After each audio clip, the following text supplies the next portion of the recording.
Christmas lights twinkled mockingly across the living room as Jessica thrust the divorce papers into her husband Ryan's hands, her family erupting into actual applause behind her.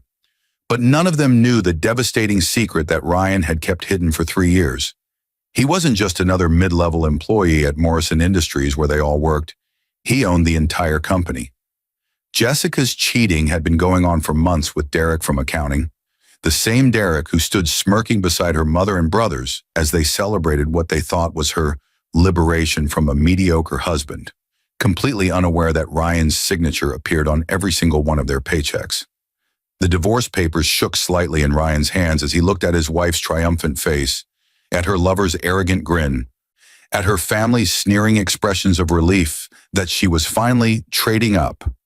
But what would happen when Ryan stopped playing the role of the humble employee and revealed the truth that would shatter everything they thought they knew? What would Derek's face look like when he discovered his promotion had come directly from the man whose wife he'd been sleeping with? And how far would Ryan go to make them all understand exactly what they'd just thrown away on Christmas Day? Ryan Morrison had learned early in life that people revealed their true nature when they thought you had nothing to offer them. His father, the legendary Thomas Morrison, who'd built Morrison Industries from a single manufacturing plant into a Fortune 500 empire, had taught him that lesson deliberately. Money changes how people see you, son, Thomas had said during one of their last conversations before the cancer took him. Sometimes you need to see who they really are when they think you're nobody. So when Ryan inherited the company at 28, 3 months before meeting Jessica at a friend's wedding, he'd made a decision that seemed insane to his board of directors. He would work at his own company under an assumed middle name, living on a modest salary while his fortune sat untouched in accounts managed by his attorneys. Ryan Cole was born, just another guy in product development, driving a 7-year-old Honda, living in a decent but unremarkable apartment.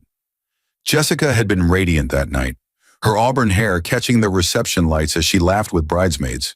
She worked in Morrison Industries' marketing department, she told him, and she had ambitions, big ones.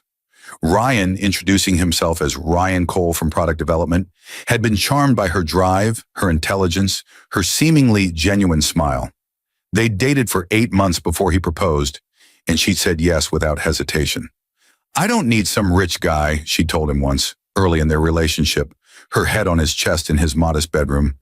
"I just need someone real, someone who works hard and treats me right.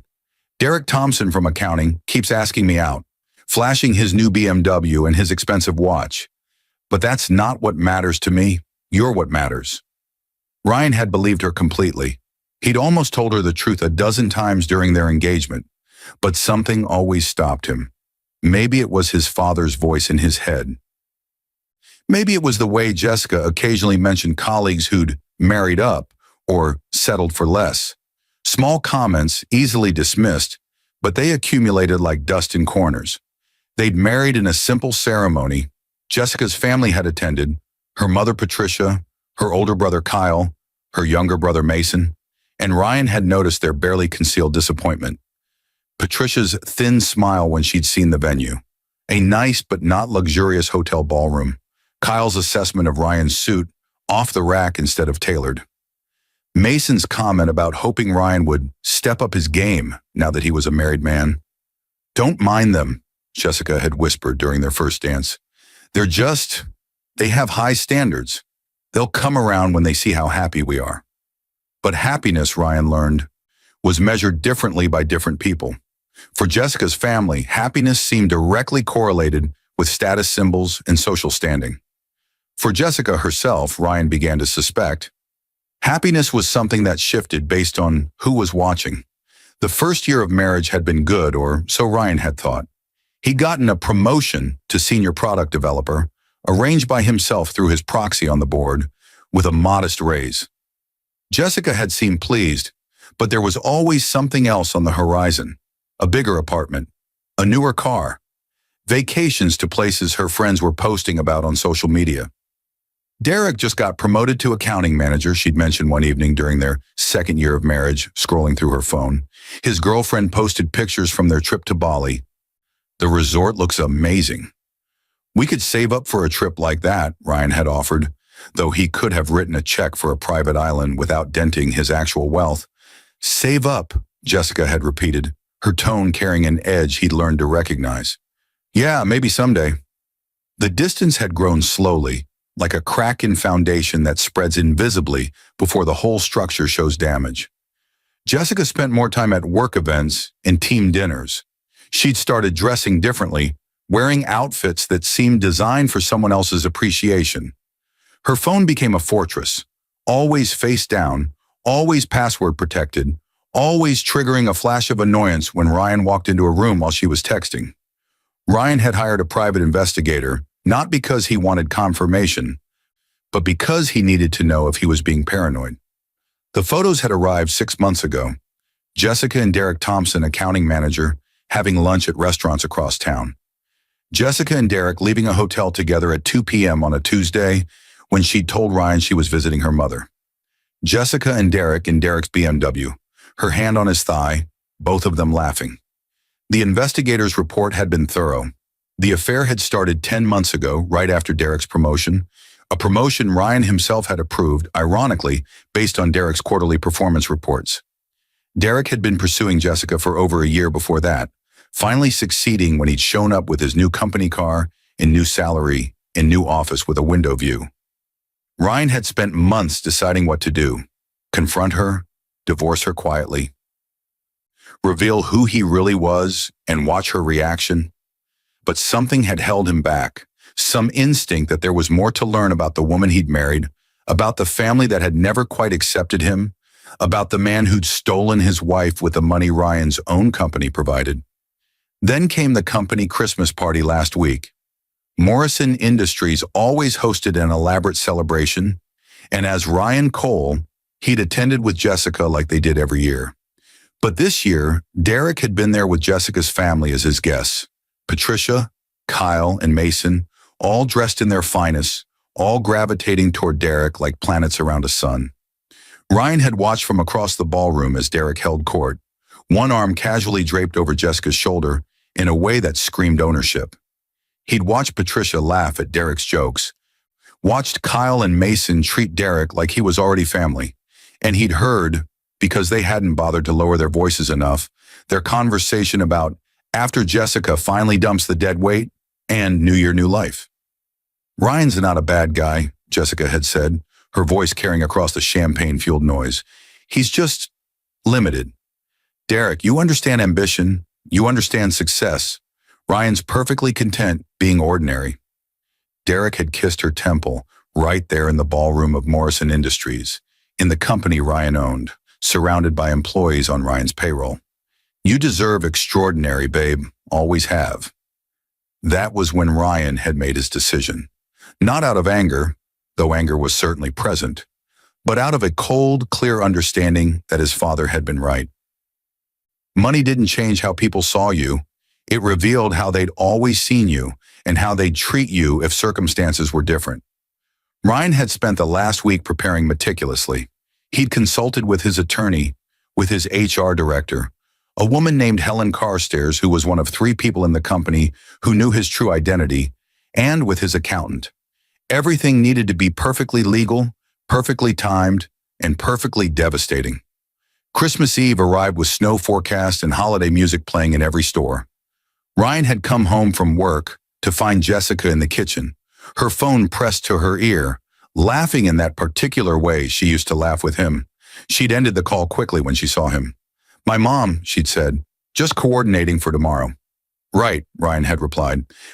"Christmas at your mother's house. Should I bring anything?" Jessica's expression had flickered with something, guilt, anticipation, before settling into practiced pleasantness. "Just yourself. Mom's handling everything." But Ryan knew the truth. His investigator had provided the final report yesterday. Jessica planned to serve him divorce papers at Christmas dinner in front of her whole family, with Derek present as her support system.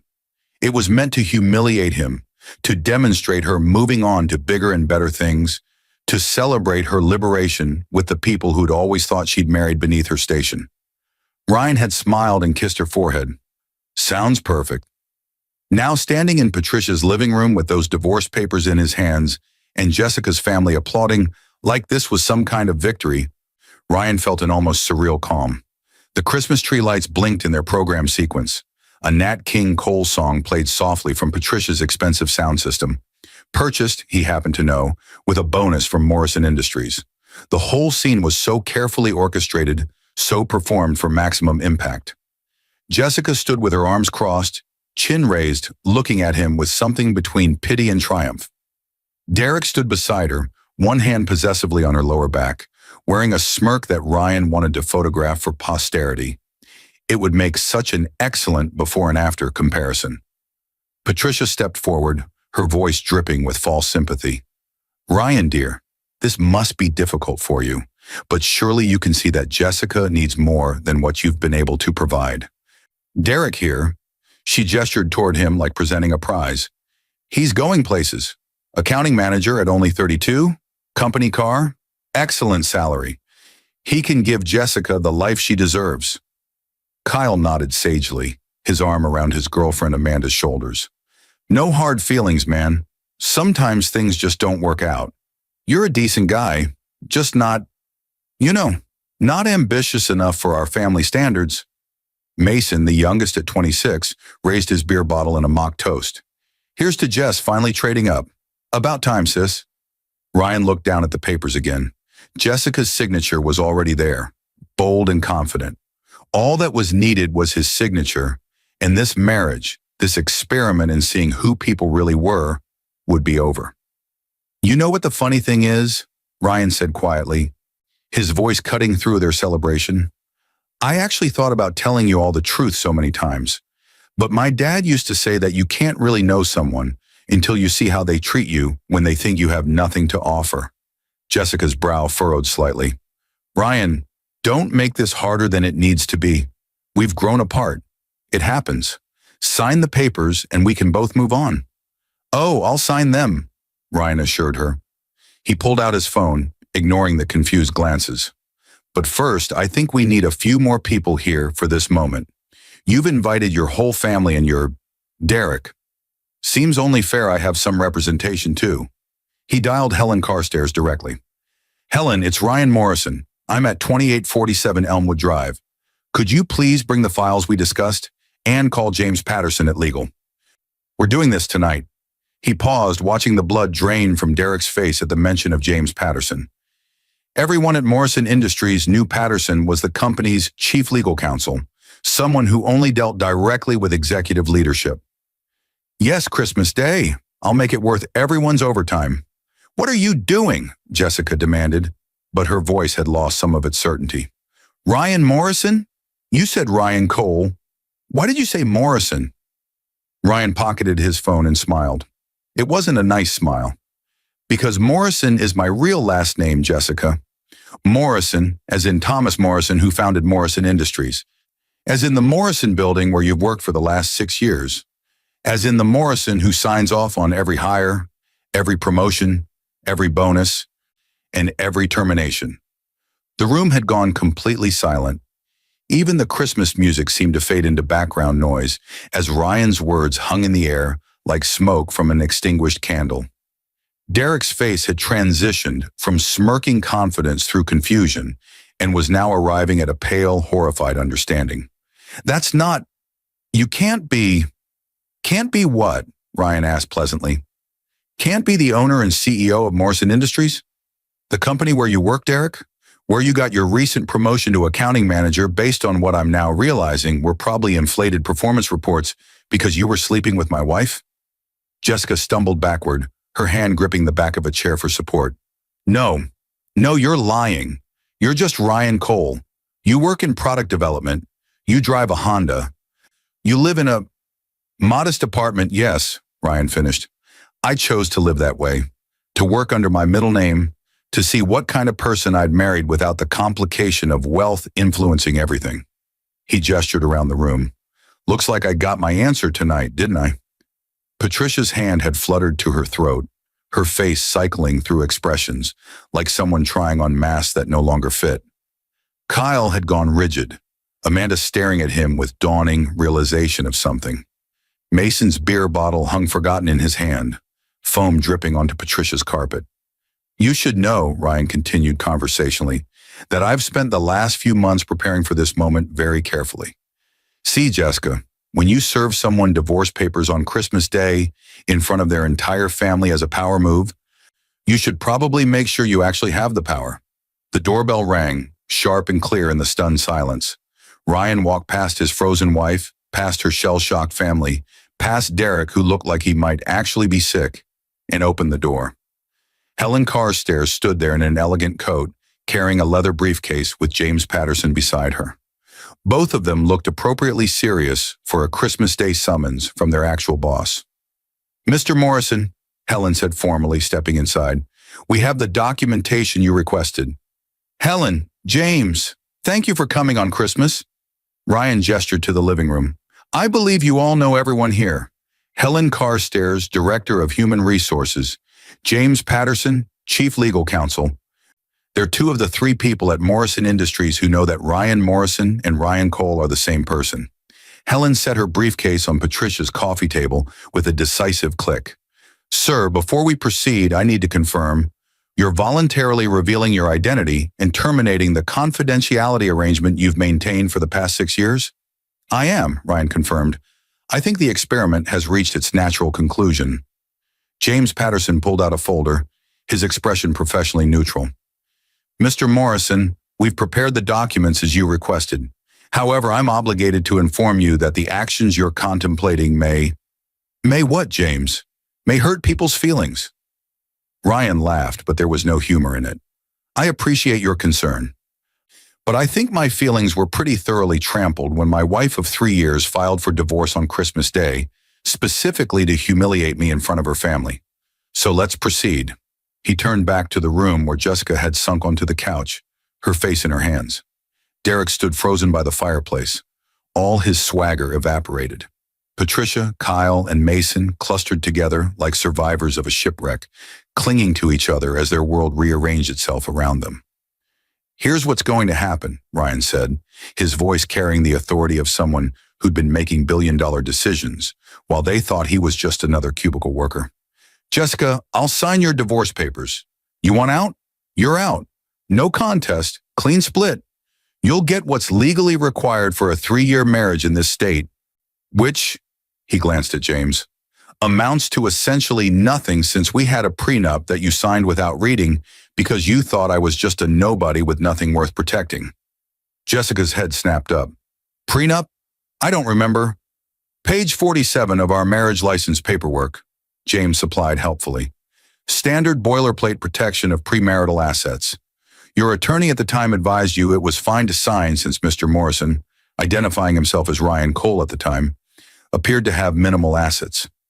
Ironically, it's one of the most ironclad prenups I've ever seen because it protects approximately $800 million in personal wealth."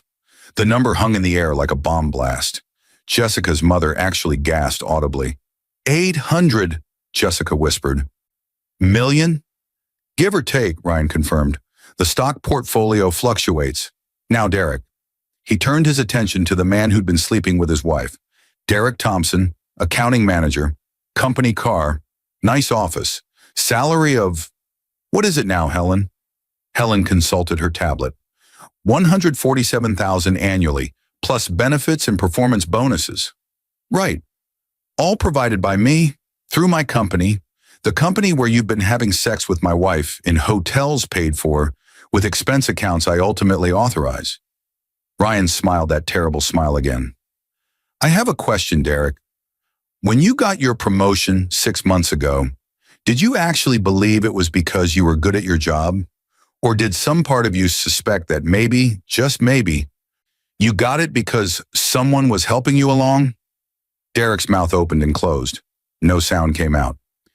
"I'll answer for you," Ryan said. "You got the promotion because your performance reports were actually quite good. You're decent at your job, Derek. Not exceptional, but decent. Under normal circumstances, you probably would have made manager in another year or two. But Jessica started sleeping with you right after you got the promotion, didn't she? Because suddenly you had the status symbols she cared about. The car, the salary, the office." "Ryan, please," Jessica tried, tears streaming down her face now. "I didn't know. I never knew. If I'd known who you really were, then you would have acted completely differently, Ryan finished. Yes, Jessica, I know. That's exactly the point. That's what I learned about you tonight. About all of you. His gaze swept across her family. Patricia, you work in Morrison Industries' HR department. Kyle, you're in facilities management. Mason, you're in IT support. All of you have jobs at my company. All of you have been cashing paychecks with my signature on them, indirectly but still mine, while treating me like I was beneath your family's standards. Patricia found her voice thin and trembling. We didn't. How were we supposed to know? You weren't, Ryan said flatly. That was the entire point. I wanted to see who you all really were without wealth coloring your perception, and you showed me, crystal clear. He turned back to Helen. The severance packages we discussed? Helen pulled out several envelopes. Prepared as requested, Mr. Morrison. Standard severance for all 4 employees, based on their years of service and positions. You're firing us? Kyle asked, his voice breaking. On Christmas? I'm not firing you, Ryan corrected. I'm offering you a choice. Helen, please explain. Helen straightened, her professional mask firmly in place. Per Mr. Morrison's instructions, each of you is being offered a severance package equivalent to 6 months' salary, plus accumulated vacation pay, plus continued health benefits for 90 days. In exchange, you'll resign from Morrison Industries, effective immediately, and sign a standard non-disclosure agreement regarding this evening's events. Alternatively, you may continue your employment, but you'll report to new supervisors under restructured departments with modified responsibilities. Those modified responsibilities will be, she paused delicately, significantly reduced from your current positions. That's blackmail, Mason protested weakly. No, James Patterson interjected. That's a legitimate business restructuring combined with a generous severance offer. Mr. Morrison is well within his rights as CEO to reorganize his company however he sees fit. The severance packages are entirely optional and frankly quite generous given the circumstances.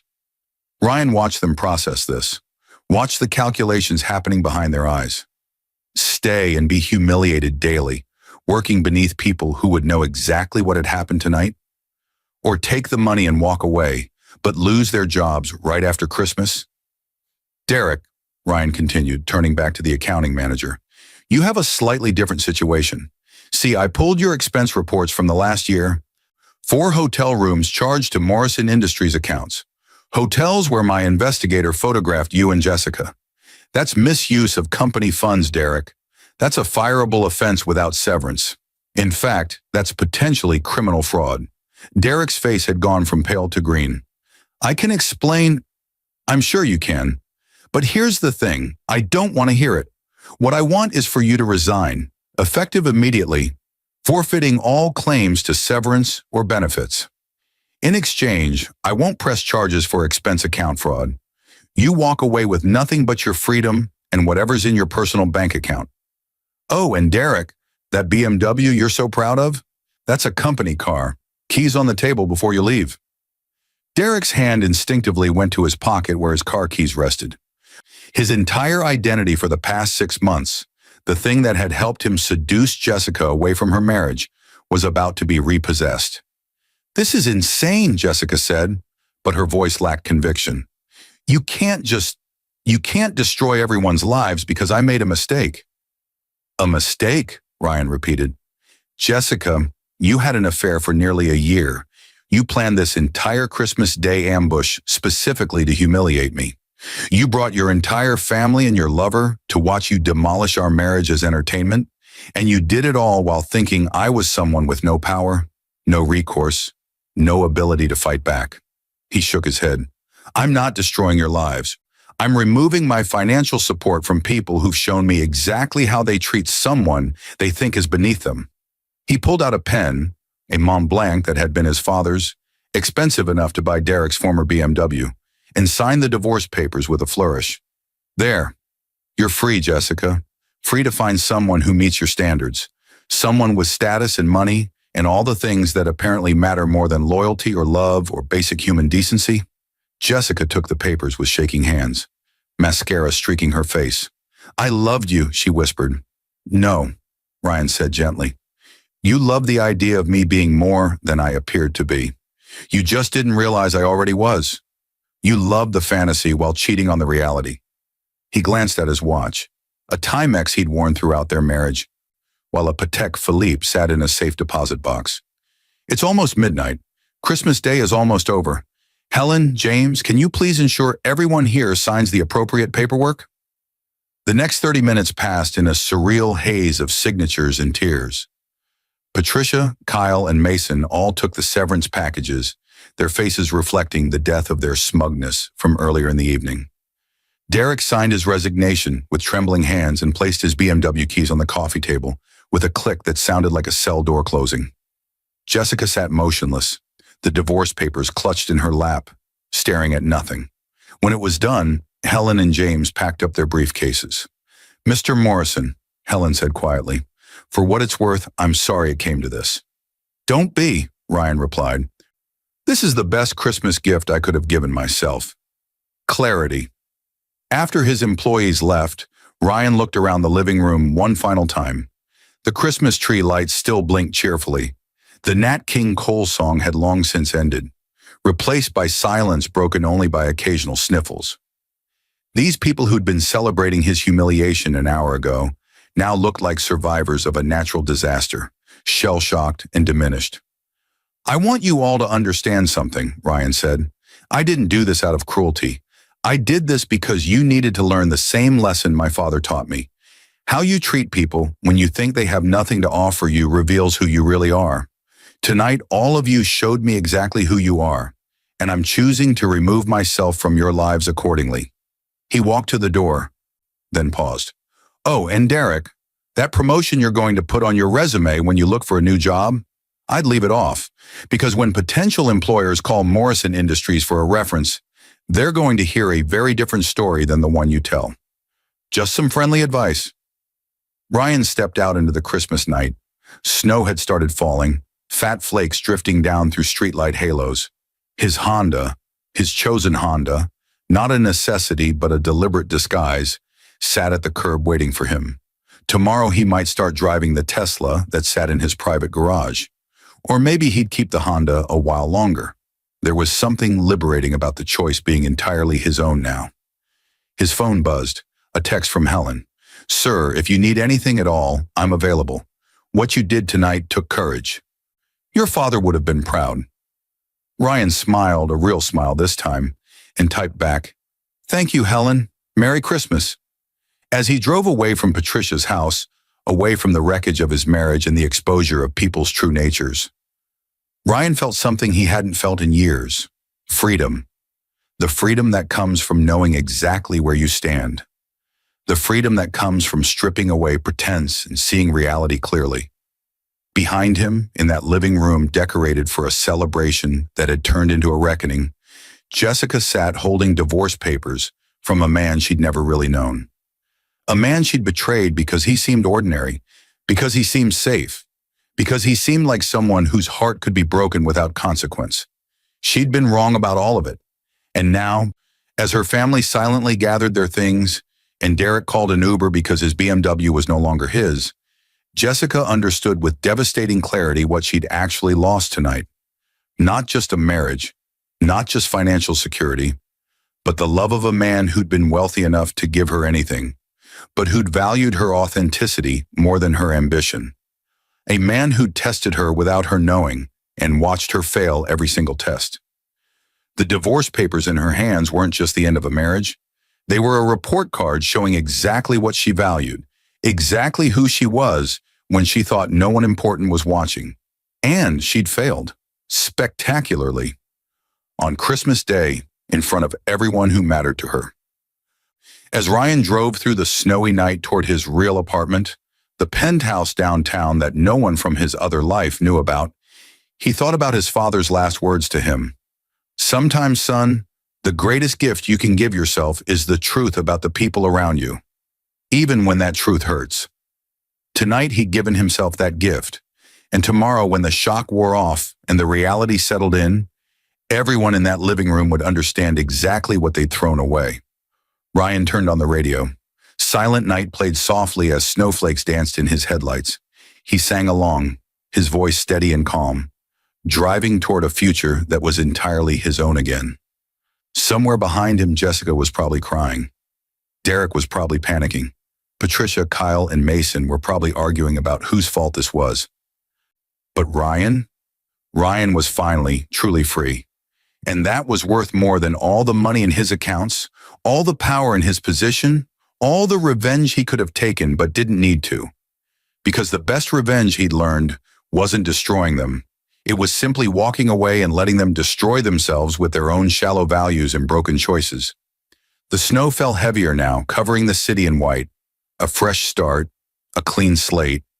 Ryan smiled and drove on into his new life, leaving the old one buried under Christmas snow, along with the people who'd never deserved to be part of his real story anyway.